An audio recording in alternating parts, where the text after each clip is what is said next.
Alors, bonjour et bienvenue sur la chaîne L'Épicurienne Autonome. Aujourd'hui, je vais interviewer Maxime Gréau, créateur du blog et de la chaîne Heureux dans sa vie. Mhm. Je l'ai invité dans le cadre d'un carnaval d'articles où j'interviewe des personnes qui ont changé de vie et qui expliquent pourquoi, comment et quel a été leur déclic. Et Maxime fait partie de ces personnes qui ont changé de vie et qui m'ont inspirée. Et c'est pour ça qu'aujourd'hui, j'ai envie qu'il partage son expérience avec nous. Donc, tu as créé un blog qui s'appelle Heureux dans sa vie et une chaîne YouTube du même nom. Mhm. Moi, je t'ai connu via des capsules vidéo questions-réponses où tu répondais aux questions des internautes sur des questions de développement personnel. Mhm. Et depuis, tu proposes de l'accompagnement et des formations pour être plus épanoui et plus heureux. Mhm. Est-ce que c'est bien ça? Ouais, c'est bien ça. Il y a un blog qui s'appelle donc Heureux dans sa vie, il y a une chaîne YouTube, après il y a d'autres réseaux, tu sais, il y a Facebook, tout ce qu'il faut pour être visible et pour pouvoir passer un message au plus grand nombre. Et puis, de fil en aiguille, effectivement, il y a eu plein de formations, plein d'accompagnements, jusqu'à aujourd'hui où c'est un club qui s'appelle Happy Box. Et ce club permet justement sur plus longtemps, sur plusieurs mois, de transformer la vie des gens, en fait, hein, de leur permettre de passer d'un état à un autre, hein, c'est-à-dire d'une vie qui leur convient pas à une vie qui leur convient. Et pour ça, il y a tout un processus, bien évidemment. Il y a différents thèmes, domaines, et puis progression utiles et nécessaires pour pouvoir faire ce cheminement. Donc c'est dans ce processus que j'accompagne les gens aujourd'hui. Mm. D'accord. Tu es bien placé pour ça puisque tu as toi-même eu cette expérience de changement de vie. Donc, Mm. du coup, ça fait combien de temps en fait que tu as commencé cette transformation, on va dire? Eh ben, écoute, le premier choc, enfin, il y a eu plein de chocs, mais le premier gros choc qui a obligé le changement, c'était en 2008, tu vois. Ça Ah, commence à faire quelques années. ok. C'est venu d'une overdose de souffrance. Je fais partie D'accord. des gens qui se sont mis à bouger quand vraiment ils en pouvaient plus de leur vie, quand ils en avaient marre, quand ils étaient fatigués, épuisés, quand vraiment plus rien n'allait bien, quand tu vois. Moi, je fais partie de ces gens-là, et c'est arrivé, ouais, en 2008, ouais, j'avais 30 ans à l'époque, et, et voilà, c'est là que ça a commencé. D'accord. Mhm. Et, euh, et du coup, en fait, qu'est-ce qui ne te plaisait plus dans ton ancienne vie et vers quoi tu voulais tendre dans une nouvelle vie éventuellement après un changement? Bah, moi, tout ce que je voulais, c'était être heureux, en fait. Hmm. Moi, je savais pas exactement ce que je voulais, mais quand on me demandait, et ça depuis tout petit, hein, à chaque fois qu'on me demandait, et toi, Maxime, qu'est-ce que tu veux faire quand quand tu seras plus grand? Bon, au-delà des métiers de cosmonaute et de pompier, je voulais être heureux. Je voulais juste être heureux. Et, et dans ma vie, juste avant ce changement, en fait, il y avait rien qui allait bien. J'avais, si tu veux, fait tout ce qu'il fallait pour avoir une vie comme tout le monde, c'est-à-dire la vie qu'on m'avait décrite de comment c'est censé être. Donc j'avais coché toutes les cases, moi, tu sais, j'avais été à l'école comme tout le monde, j'avais essayé d'avoir des bonnes notes comme tout le monde. D'ailleurs, j'y arrivais pas du tout, j'étais vraiment en échec scolaire. Et puis après, dans tous mes métiers, eh ben, j'essayais de tirer mon épingle du jeu, de faire cette fameuse ascension professionnelle pour avoir de la reconnaissance, pour être bien payé, pour avoir le plus de, je sais pas, d'avantages. Tu sais, on cherche toujours les entreprises qui payent les mieux et qui donnent le plus d'avantages possibles. Et puis, on néglige complètement l'épanouissement humain, finalement. C'était pas vraiment à l'ordre du jour dans cet ancien monde dans lequel je faisais partie, dans lequel je m'étais engagé. Donc, il n'y avait rien qui allait bien d'un point de vue professionnel, j'étais pas à ma place. Le métier que je faisais était difficile, je me sentais pas bien, c'était fatigant, je traînais les pieds tous les lundis matins pour y aller. Mes relations sentimentales, c'était un vrai carnage, j'étais très dépendant. Mes relations familiales, on ne pouvait pas dire que c'était la panacée parce qu'on ne se parlait pas vraiment, on ne se comprenait pas trop non plus. Mes potes, c'était plutôt, tu vois, on était plutôt en mode vivement le week-end pour s'anesthésier, boire l'apéro et oublier, quoi, en attendant D'accord. le fameux lundi pour repartir dans un un univers non plaisant, non agréable et non épanouissant. Oui. Donc en fait, ma vie à cette époque-là, en 2008, c'était vraiment le carnage, hein. C'était Bah, tu vois, vraiment compliqué. Il y avait vraiment... En fait, il n'y avait rien qui allait bien. Et je ne savais pas encore vers quoi je voulais tendre, mais ce que je savais, c'est que j'en pouvais plus de ce truc. J'en avais vraiment marre. J'étais en plein mal-être, hein, en plein mal-être à l'intérieur, tu vois, en pleine déprime, en pleine... Ouais, en mal-être. En mal-être. Mais comme, hein, si tu veux, en apparence, tout le monde vit un petit peu ça. Tu sais, quand tu interviews les gens, tu leur dis comment ça va? Bon, ça va, tu sais, bon, comme un lundi. Ou, oh, tu sais, il y a pire. Enfin, les gens épanouis, ils sont rares, finalement. Ça court pas les rues. Donc, tu vois que des gens tu vois, dans une forme de mal-être, et ça a l'air tellement logique. Tout le monde te dit, bah, tu sais, c'est comme ça. Donc moi j'étais comme eux en fait. oui. Je ressemblais à tout le monde, donc je voyais pas le drame, hein. Je voyais pas que c'était si dramatique, sauf qu'effectivement c'était vraiment de la souffrance à l'intérieur, et maintenant je sais que c'était vraiment un carnage. Ouais, Hmm. d'accord. Mais alors du coup, qu'est-ce qui t'empêchait en fait, est-ce qu'il y avait des obstacles extérieurs ou plutôt peut-être des blocages internes qui t'empêchaient de passer à autre chose? Hmm. C'est Ouais, je savais pas ce que je voulais en ouais, fait. Je savais pas trop vers quoi aller. Je savais pas ce que je pouvais faire de plus ou de mieux en fait, hein. ouais. J'étais là, à cette époque-là, j'avais une boîte de gestion de patrimoine. Je sais pas si tu imagines, tu vois, je faisais la défiscalisation, je vendais des placements financiers et je vendais des immobiliers pour que les gens puissent payer moins d'impôts. Je sais pas si tu vois le grand écart, quoi. Et avant ça, Voir j'étais avec responsable. Mais rien à voir. Et avant ça, j'étais responsable des achats. Et avant ça, j'étais compagnon mécanicien. Tu vois, je veux dire, bon, ça n'avait rien à voir. Et donc, je savais pas comment faire, et puis j'avais très très peur de me planter, j'avais peur d'échouer, j'avais peur de ne pas réussir ma vie, j'avais peur de souffrir encore plus, j'avais peur de l'image, de qu'est-ce qu'on allait me dire, mes parents, mes amis, j'avais honte de pas réussir ma vie, j'avais honte de pas gagner assez d'argent, tu vois, et j'étais bloqué là-dedans en fait. Je dis comment on fait en fait? Comment je fais? Putain, comment je fais? Et donc, comme on m'avait dit, la réussite, c'est gagner plus d'argent, d'avoir une femme, et des moyens financiers, et des possessions matérielles, bah, moi je me disais, la solution c'est ça. Vas-y, force quoi, gagne plus d'argent. Trouve la femme plus belle encore et plus belle encore, et achète un IMO, et achète deux IMO, et trouve-toi une grosse bagnole, et habille-toi en costard-cravate et tout. Et je faisais tout ça. Je faisais tout ça. À un moment de ma vie, j'avais une réussite apparente, sociale et sociétale. J'étais effectivement dans une grosse bagnole, j'avais effectivement un costard-cravate, je parlais d'argent avec des gens, j'avais une posture, tu vois. Mais cette posture, c'était tout sauf moi, et c'était dramatique, et je ne savais pas quoi faire. Donc oui, il y avait des blocages intérieurs parce que j'étais coincé dans mon propre monde. oui. Et j'avais des blocages extérieurs parce que j'avais peur du qu'en dira-t-on, j'avais peur de moi-même, j'avais peur de tout rater et d'être malheureux dans ma vie. Je Mmh, l'étais déjà, en fait, mais j'avais peur que ce soit pire, en fait. d'accord. Et donc, ce qui m'empêchait d'être moi-même, bah, c'était ça, c'était de ne pas oser, en fait, de ne pas oser exister pleinement, de ne pas oser dire fuck, de ne pas oser être moi-même. Et des blocages de partout, clairement, des blocages de partout. Bah, alors du coup, ça a été quoi le déclic qui a fait qu'à un moment, tu t'es dit: «Bon allez, j'y vais»? Bah, en fait, je me suis pas vraiment dit ça, hein. En fait, c'est la vie qui m'a pu laisser le choix. À un moment Ouais. donné, j'étais malheureux, mais dépressif, déprimé, tout ce que tu veux, tout ce que tu veux. Et en formation, un jour, en formation de gestion de patrimoine, tu sais, on se formait régulièrement pour apprendre des nouvelles techniques, des nouvelles lois, des machins, quoi, hein. Et il y a un mec, un pote de l'époque, qui me dit, mais Maxime, tu peux pas continuer comme ça, en fait, tu respires le mal-être, quoi, tu es au fond du trou, là, hein.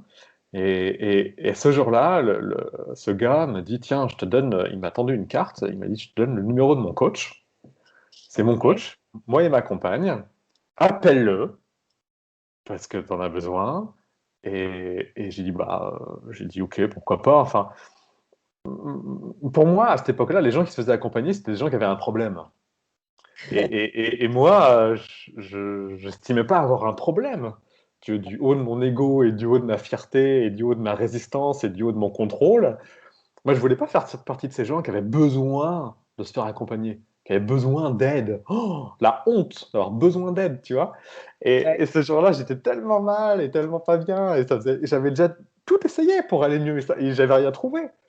Et ce jour-là, pour la première fois de ma vie, j'ai accepté de demander un coup de main. Donc j'ai appelé ce mec, qui Ouais. s'appelait Samy, ce coach. C'était un coach très particulier. Je ne sais pas s'il exerce encore aujourd'hui. Et puis j'ai commencé à me faire accompagner pendant 3 ans. Ce mec a changé ma vie, tu vois. Il a appuyé sur plein, plein, plein de trucs. Il m'a demandé de méditer, il m'a formé à l'énéagramme, il m'a appris des tas de trucs. Et ça a été le début de mon changement. J'étais loin de mon potentiel, en fait, et j'avais aucune idée de mon potentiel. Il fallait qu'on me le montre. Il fallait qu'on me dise ça c'est possible, vas-y, fais ça, fais telle technique, fais telle pratique. Et puis ça, tiens, cette peur-là, on la déglingue. Et puis tac, ce conditionnement, ce que tu vois que c'est de la merde et que tu peux penser autrement, ah oui, tiens. Et ainsi de suite, en fait, du vrai coaching, du vrai accompagnement, de la vraie thérapie.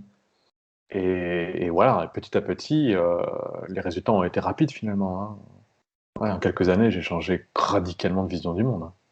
Et alors du coup, bah, dans ces quelques années là où tu as été coaché et où ça t'a aidé dans ta transformation, et ben qu'est-ce que tu as changé finalement dans ta vie alors? Tout, tout, Chose tout. En fait, pas tout de suite, parce que je suis resté, j'ai gardé cette boîte de gestion de patrimoine, et puis en parallèle, je me suis fait accompagner. Tu vois, ouais, tout n'a pas été radical comme transformation. Au contraire, tout a été progressif finalement. Par contre, radical, quoi. Enfin, je veux dire, il n'y a pas eu de retour en arrière. Et j'ai commencé par changer des habitudes, en fait, hein. J'ai commencé par méditer. Mon ouais, coach il m'a dit, tu médites, hein, d'abord. Tu médites parce que là, tu es dans ta tête, tu es plein de peur, tu as une vision étriquée. Je veux dire, tu n'es jamais dans le moment présent, tu es tout le temps dans des projections, passé ou futur. Alors moi, je savais même pas ce que c'était que le moment présent, tu vois. Moi, je confondais encore carpe diem et le moment présent, tu vois. J'avais aucune notion, je savais pas ce que c'était que le développement personnel. Donc j'ai commencé par changer des habitudes, des routines, des manières de penser, ouais, de voir le monde. J'ai commencé à entendre des mots du style l'univers, la vie, des mots que j'avais jamais entendus. Et mon coach me rabâchait toujours les mêmes choses, hein. Fais confiance en l'univers, tout est juste, des trucs en fait qu'on sait tous quand on fait un peu de développement personnel, mais quand on n'en fait pas, c'est un monde ésotérique, c'est béni oui oui, c'est perché, c'est tout ce que tu veux. Alors moi j'étais hyper cartésien, quoi. Moi je faisais de la gestion de patrimoine, hein. Je veux dire, c'était deux univers. Et puis après, bah, le métier a changé, après les relations ont changé, après l'environnement a changé, tout a changé en fait. Aujourd'hui, il n'y a absolument plus rien de ma vie d'avant. d'accord. Mais ça s'est fait tout doucement, progressivement en fait. Et j'étais absolument incapable de le faire d'un coup. Ça aurait généré beaucoup trop de peur. J'aurais Oui, freiné des quatre sabots, tu vois. Mais a posteriori, tu vois, 12 ans après, quelque chose comme ça, il n'y a plus rien de ma vie d'avant. ouais, d'accord. Et tant mieux, parce que ma vie d'avant, c'était tellement un carnage. Et Ouais, du coup, alors tu as commencé par une transformation personnelle avant, j'imagine, d'entamer une transformation professionnelle? complètement. Ouais, ça s'est fait comme ça. J'ai suivi plein de formations. Mon coach m'a vraiment inculqué toute la philosophie. Euh, tout ce truc que tu sais que tu captes à l'intérieur et qui fait que tu changes. Ouais, C'est vraiment ça qui s'est passé. En plus, il m'a formé à des techniques, donc comme je te dis, comme l'énéagramme, qui m'a vraiment, vraiment beaucoup apporté. Ça aussi, ça a été un gros déclic parce que je me suis vraiment rendu compte avec cet outil que ce que je pensais être moi, c'était pas moi. C'était juste ah, mon profil de personnalité, tu vois, c'était juste mon ego. Et ce jour-là, je me suis dit, putain, mais alors si je suis pas mon ego, si ce que je suis, c'est mon ego, et que je ne suis pas mon ego, ah, qui suis-je? Tu vois. Ça a été des claques phénoménales, hein. Oh, des grosses, grosses remises en question. Mais en même temps, ça a ouvert le potentiel, parce que si je suis pas moi, qui suis-je? Mais c'est qui moi? Et là, il y a la notion d'âme, il y a la notion d'être, la notion, tu vois, ces notions-là, quoi, qui sont des notions spirituelles, du coup. Oh, et ça a été génial. Et donc, cette transformation intérieure. Et puis, mon coach de l'époque, il avait une société, il bossait avec Franck, ils étaient associés, et puis il faisait des formations pour les entreprises à cette époque-là. d'accord. Et puis, petit à petit, je crois, au bout de 2 ans, Samy me dit, tiens, Maxime, est-ce que ça te dirait de faire une co-animation ensemble pour justement ces gens qu'on accompagne? C'est des mini-formations, tu vois, c'est des formats de 3 heures, en binôme, hein, vraiment très très light. Et puis, je me suis retrouvé un peu comme ça, en mode formateur. devant des gens. Moi-même étant formé, tu vois, je me sentais vraiment, vraiment très jeune et pas franchement à peine à l'aise, quoi, à peine sûr de moi. Enfin, juste même pas sûr de moi, en fait. Mais c'est pas grave parce que j'étais pas tout seul. Et puis, c'est comme ça, en fait, qu'est arrivé les prémices de mon nouveau métier que je fais actuellement, qui est D'accord. celui de formateur. Je n'étais pas du tout coach, ni hypnothérapeute, ni thérapeute, ni tout ce que je fais maintenant, mais ça a été le tout premier pas. Après, ça s'est arrêté avec Samy. Chacun est parti dans des directions différentes. J'ai monté une première entreprise qui s'appelait MG Accompagnement, qui a coulé aussi vite qu'elle a été montée. Et encore après, c'est Heureux dans sa vie qui est arrivé, mais 4 ans après, je crois. 9, 10, 11, 12, ouais, 4, 5 ans après. 4, 5 ans après, j'ai monté Heureux dans sa vie. Après avoir déjà pas goûté un petit peu plein de choses, mais ces choses-là étaient ce qu'elles étaient parce que moi j'en étais là aussi, si tu veux, je ne pouvais pas retransmettre ce que j'avais pas encore intégré, donc il y avait une progression, encore une fois, gentille, progressive, hein, au fur et à mesure quoi, de ma propre évolution, quoi. Ouais. Oui, mais du coup, c'est intéressant parce que c'est vrai que quand on découvre ta chaîne, par exemple, on pourrait penser que ça a été une décision de créer ce blog et de te mettre dans le coaching, mais en fait, tu avais déjà une certaine expérience de l'accompagnement avant Ouais.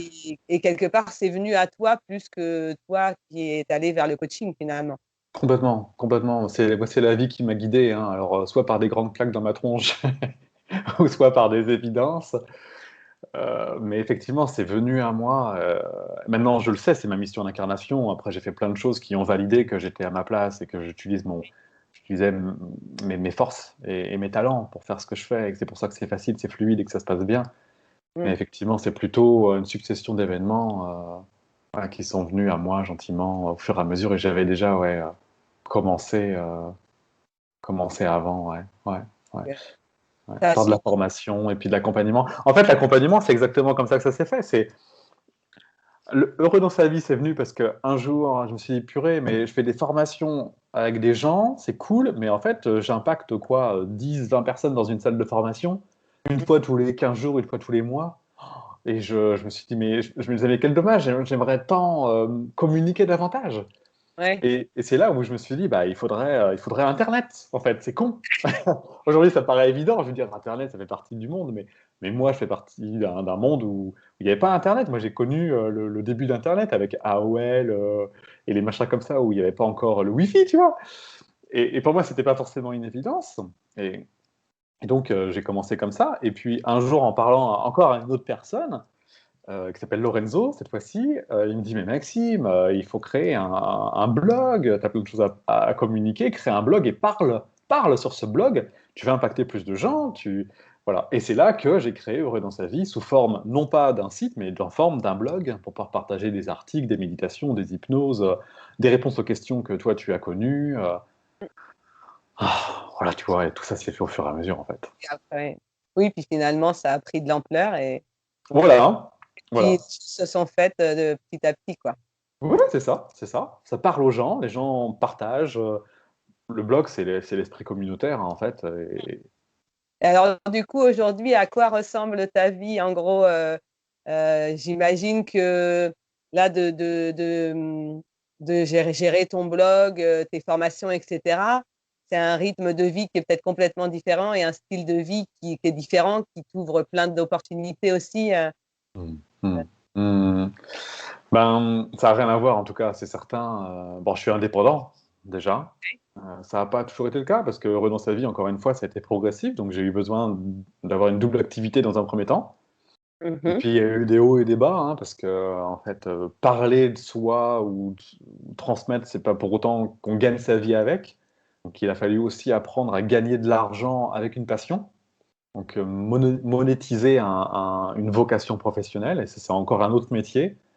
Il y a Oui, un aspect marketing, il y a un aspect communication, il y a un aspect visibilité, il y a des outils informatiques comme ceux qu'on est en train d'utiliser là maintenant. Il y a encore d'autres sous-métiers dans le métier. Donc, oui, il a fallu apprendre tout ça. Euh, Aujourd'hui, ben, je vis de plus en plus en accord avec qui est Maxime. C'est pas du tout quelque chose de linéaire avec des horaires 8h, 19h, tu vois. C'est quelque chose qui est beaucoup plus en fonction des différents événements que je planifie moi-même. Ouais, Euh, et puis quand je le sens, quand j'ai de l'énergie, quand j'en ai envie, j'essaye tant que faire se peut de ne rien faire tant qu'il n'y a pas d'envie. Je ouais, fais de moins en moins de choses quand je le sens pas, quand j'en ai pas envie. J'essaye de faire des choses par amour, par plaisir et non pas par peur ou par besoin. ouais, Surtout quand on est indépendant, il y a une problématique de générer suffisamment d'argent et donc une forme d'exigence de il faut que je fasse des choses parce que sinon bah, j'ai pas de salaire à la fin du mois, tu vois. ouais, Mais c'est un piège parce qu'à partir du moment où on fait des choses par peur de manquer, ben, on attire forcément du manque, tu vois. On se retrouve en tout cas à faire des choses par nécessité et non pas par envie. Donc il y a ça qui est un apprentissage au quotidien. Après, bon, aujourd'hui, je vis de mon activité et donc je suis officiellement thérapeute, hypnothérapeute, coach, formateur, blogueur, on met un petit peu le mot qu'on veut. Mais en gros, je permets aux gens d'accéder à une transformation intérieure pour que eux également puissent être qui ils sont vraiment et faire de leur vie leur passion, leur rêve et exister pleinement, tu vois. ouais, Parce que c'est possible, en fait. Tout le monde a accès au bonheur. Faut juste expliquer le processus, en fait. Mais comme on n'apprend pas ça à l'école et qu'il y a encore peu de parents capables de le retransmettre à leurs propres enfants, il faut absolument aller chercher l'information où elle existe. Et moi, je suis un canal d'information. C'est mon cœur de métier. Mon, mon truc le plus fort en moi, c'est de diffuser une information qui permet aux gens d'être heureux dans leur vie. C'est pour ça que je fais tout ça. Parce que c'est possible, donc je retransmets ça ouais, en faisant des formations, en faisant mon club donc sur 1 an pour transformer la vie des gens. Et puis ben, ma vie, c'est celle que j'ai voulu avoir, c'est-à-dire je suis libre financièrement, je suis libre géographiquement. Là, j'habite au Sable d'Olonne et là, je vois la mer, tu vois. ah, Donc, pas mal. voilà, j'avais ça. Je pensais que c'était inaccessible, impossible, tu vois, trop cher, trop ceci, trop cela, je ne le méritais pas assez, blablabla. Bla. Je veux dire, aujourd'hui, j'ai tout ça, et pas parce que j'ai un ego surdimensionné et que je me la pète, mais parce que je me suis autorisé à accéder à ce qui me faisait vraiment plaisir, en fait, juste parce que c'est aussi OK de se faire plaisir et d'avoir une vie belle. Être spirituel, c'est pas forcément vivre dans un ashram, dans un monastère et puis prier toute la journée, tu vois. Être spirituel, c'est utiliser la vie pour grandir sur soi. Et, et les formes que cela prend sont vastes et variées, et tous les moyens sont bons pour grandir sur soi. Les interactions sociales sont des moyens pour grandir, les relations amoureuses sont des moyens pour grandir, le métier est un moyen pour grandir. Et donc, puisqu'on peut être qui on veut dans cette vie, dans ce plan-là, dans cette incarnation-là, eh bien, faisons-le, tu vois. Osons être qui on a envie d'être. Et donc, mais ça, c'est créé. Mes relations sociales sont plutôt qualitatives, avec beaucoup d'écoute et beaucoup d'amour. Mes relations sentimentales le sont aussi. Voilà, avec une quête d'autonomie tout en étant dans l'amour, faisant attention à cette notion de dépendance affective. Comment aimer l'autre sans qu'il nous appartienne pour autant. Avec mes parents, il y a beaucoup d'amour, ouais, beaucoup d'amour, ce qui était loin d'être gagné. Euh, Ainsi de suite, tu vois, c'est quelque chose de beaucoup plus doux. Ma Ouais. vie personnelle est beaucoup plus douce. Et puis je fais ce que j'aime, quoi, hein, tu vois. Enfin, c'est une vie, c'est juste une vie géniale, hein, clairement, hein. Voilà. Bah, il semble en tout cas à t'écouter, on a vraiment le sentiment que, tu as atteint, ce vers quoi tu voulais tendre et que tu es heureux dans la vie que tu vis aujourd'hui et que Mm, du coup, ce changement, et cette transformation valait la peine, même si mm, ça a pris du temps et que ça se fait pas du jour au lendemain. En tout cas, il semble que tu sois heureux de cette situation. mm. Est-ce qu'éventuellement tu as des regrets ou des choses qui te manquent de ton ancienne vie ou des choses que tu aurais voulu faire différemment, Non, il n'y a rien de mon ancienne vie que je regrette, hein, clairement. C'est tellement le jour et la nuit. Il y a eu des phases. Il y a eu des phases où je me suis dit, putain, c'était quand même bien avant, dans le sens où j'avais pas cette conscience-là. Et le fait d'être inconscient dans un monde d'inconscient, ben, il y avait une forme de normalité. Donc j'étais normal. Alors que là, je me confronte à l'inconscience. je me confronte à une vie et à plein de moments, je me sens différent, en Oui, fait. Je me sens différent de beaucoup de gens avec qui je parle, surtout en ce moment, avec des avis très, très, très divergents, très opposés. Donc il y a des fois, je me dis, putain, quand même, quand on est un peu comme tout le monde et un petit peu dans la masse, tu vois, et ben, parfois, peut-être qu'on se pose moins de questions. Mais en fait, c'est faux. Parce que même quand j'étais dans la masse et quand j'étais comme tout le monde, je souffrais terriblement, donc c'était franchement pas mieux. Mais à plusieurs moments, je me suis dit dans ma vie, putain, c'était quand même bien avant parce que je me posais pas toutes ces questions-là. ça. C'est Parce que que me transformer, il a fallu que je me dise, OK, qu'est-ce que je veux, qui suis-je, da, da, da. C'était des questions existentielles importantes qui ont remis en question plein de choses et c'est dérangeant. Donc à plein de moments, je me suis dit, putain, c'était quand même bien quand je me les posais pas, quoi. Donc, donc il y a ça et il y a ce phénomène, du coup, tu vois, ma vie, elle est vraiment géniale et en même temps, elle me confronte aussi à accepter les fluctuations, les désagréments, et un bonheur, tu sais, c'est pas quelque chose de permanent. Le bonheur, c'est vraiment accepter le moment présent et le moment présent, il n'est pas constant. Donc, j'ai la capacité d'accéder à des espaces intérieurs stables et de bonheur. Donc, je sais, tu vois, comment faire ça. Mais en même temps, je vis toutes ces fluctuations qui font qu'il y a plein de moments où je suis pas heureux parce que je vis quelque chose qui me traverse. Je me dis, waouh, c'est pas facile, tu vois. À ce moment-là précis, mon état est pas au top. Mais en même temps, les hauts et les bas font partie de l'ensemble. Donc l'acceptation des choses qui ne vont pas font que ça crée une stabilité et que globalement, d'un point de vue de la moyenne, je suis clairement heureux dans ma vie, en ouais, acceptant les fluctuations qui vivent à l'intérieur. oui, Mais clairement, je regrette absolument rien de cette vie de totale inconscience d'avant, hein. Vraiment, vraiment, vraiment. Sur aucun plan, sur aucun plan.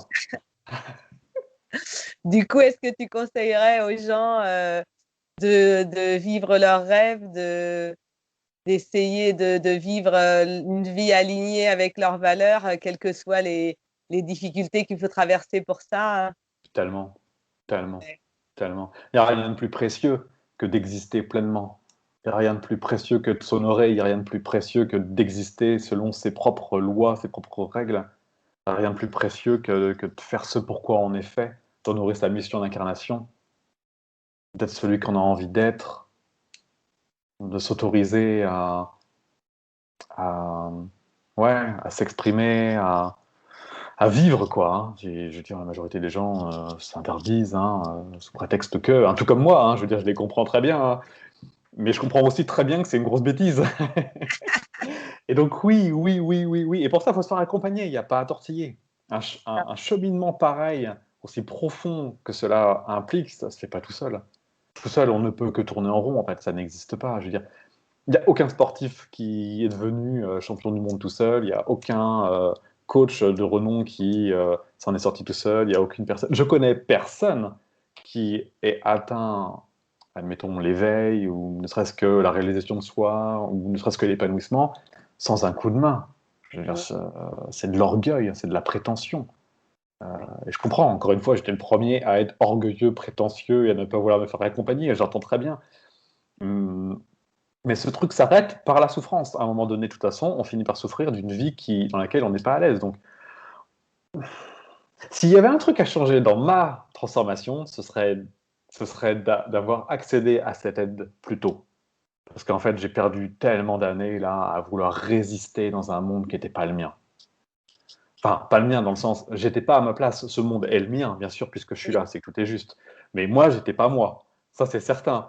Et si je m'étais fait accompagner plus tôt, si j'avais ouais, moi, résister moins longtemps, en fait, j'aurais souffert moins longtemps. Et j'avais peut-être pas besoin de souffrir autant. Donc peut-être que, voilà, s'il y avait un truc à changer, ce serait de me faire accompagner plus tôt. Donc c'est vraiment la recommandation que je oui, pourrais préconiser, c'est se faire accompagner dès que ça grince, dès que ça coince, dès qu'il y a un mal-être. Je veux dire, aujourd'hui, juste ne pas être malheureux dans sa vie, c'est pas suffisant. Aujourd'hui, on doit être heureux dans sa vie. L'objectif, c'est pas de ouais, ça va, ça peut aller, le fameux ça peut aller, ouais, il y a pire. Non, mais c'est pas une vie, ça. Ça, c'est pas une vie. Ça, c'est survivre. oui. Donc, en gros, ça, ton principal conseil pour les gens qui aimeraient changer de vie, c'est surtout de ne pas attendre d'être Ouais. vraiment au fond du trou et de se faire accompagner. Ouais. Ouais, se faire accompagner de manière régulière, tu vois, de la supervision. Quand il y a un blocage, paf, faut l'enlever. Quand il y a une croyance erronée qui apporte plus de mal que de bien, faut la changer. Faut oser la remise en question. Et donc ça fait peur. Et donc faut parler de la peur. La peur, c'est quoi? C'est des émotions. Donc faut parler des émotions. Toutes ces émotions, elles existent dans le moment présent. Donc faut aller visiter le moment présent. Tout ça, c'est conditionné par un mental, un ego qui croit des choses erronées parce que c'est l'éducation, parce que c'est l'école, parce que c'est, tu vois, l'inconscient collectif. Et tout ça aussi, ça se travaille, ça se transforme. Et en fonction de qui l'on est, il y a qu'est-ce que j'ai envie d'être, qu'est-ce que j'ai envie de créer. Ça, c'est la gestion de projet, c'est la découverte de soi, c'est la création, c'est la co-création. Et tout ça sont des choses faciles à faire. C'est ce qu'on fait dans le club, en fait. Tu vois, c'est exactement ce qu'on fait dans le club. Voilà. C'est le processus de transformation, c'est celui-ci. C'est D'accord. qui je suis d'abord, enfin, qui je pense être, avec l'explication du conditionnement, des croyances. Donc, qu'est-ce qui me nourrit, qu'est-ce qui me nourrit pas? C'est quoi, finalement, qu'est-ce qui est le plus, qu'est-ce qui génère plus d'inconvénients que d'avantages à croire ça? Qui j'ai envie d'être? Voilà. Qui j'ai envie d'être, donc, qui je suis par rapport à ce que je veux devenir. Hein, donc, il y a tout le système d'ego et de croyances. Donc, le déconditionnement, on utilise l'énéagramme. Pour la transformation, il faut accueillir les peurs et les émotions. Donc, tout ça, ça se vit dans le moment présent, comme je viens de te le dire. Donc, il y a un processus, bien sûr, pour faire ça. On médite tous les jours. Moi, je suis là 2 fois par semaine pour mes clients, et puis on fait du coaching 2 fois par semaine. Puis on médite ensemble, ils ont toutes les vidéos. On se fait des points voilà, régulièrement. Il y a des intervenants extérieurs qui viennent parler d'autres sujets parce que je ne sais pas tout, je ne m'appelle pas Dieu et je ne suis pas la science infuse, donc je fais intervenir d'autres coachs ou des personnes qui ont des expertises spécifiques. Il y a des formations, donc il y a 7 formations, la formation sur l'énéagramme, la formation sur la gestion des émotions, la formation sur la présence, la formation sur la gestion de projet, la formation sur les relations amoureuses. Il m'en manque 2, la formation sur... je sais plus. Bon, il y en a 2 autres, tout ce qui est utile et nécessaire pour se transformer. En fait, quel que soit l'axe par lequel on le prend, ça revient toujours au même. On prend un an pour faire tout ça, et dans un an, on est la version qu'on a envie d'être. Voilà, tout ce qui est utile et nécessaire et tout ce que j'ai appris, moi, en toutes ces années, je le regroupe là D'accord. dans un club qui dure un an, quoi, en fait. D'accord. Et comment il s'appelle, du coup, ce club? Happy Box. Happy Box, d'accord. Et donc Happy là, c'est Box. pour transformer sa vie de manière plus globale.